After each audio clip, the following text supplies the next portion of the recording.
පුතලා town එක වලට පේනවත් ඇති මෙතන. පිටිපස්සේ වින් ටර්බයින් ටිකක් පේනවා ඇති. ඔක්කොම සස්ටේනබල් රිනවබල් එනර්ජි.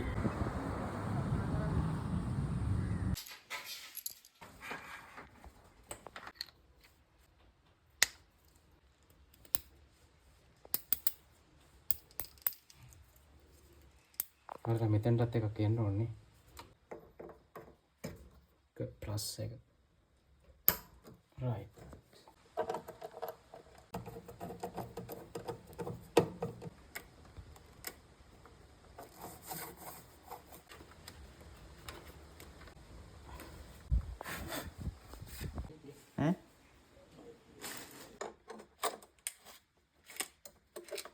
හරිනේ.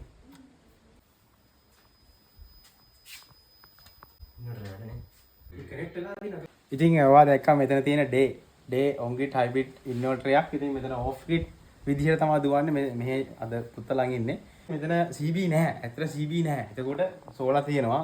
බැටරි පේන ඇති බැටරි ඉන්පුට් එකකුත් අපි වයරින් එක දීලා තියෙන එක. දන්නවා ඒකේ ජෙනියක් වෙනම දෙන්න පුළුවන් ඉන්පුට් එකට. ඉතින් අර ඕෆ් ග්‍රිඩ් වල IP රේට් එකයි තව සාමාන්‍ය ටික බජට් එක ටිකක් වැඩි. ඉතින් එහෙම මේ වගේ IP රේට් එක වැඩි. ඒ කියන්නේ ඔන් ග්‍රිඩ් ටයිප් එකේ 65 රේට් එක වැඩි.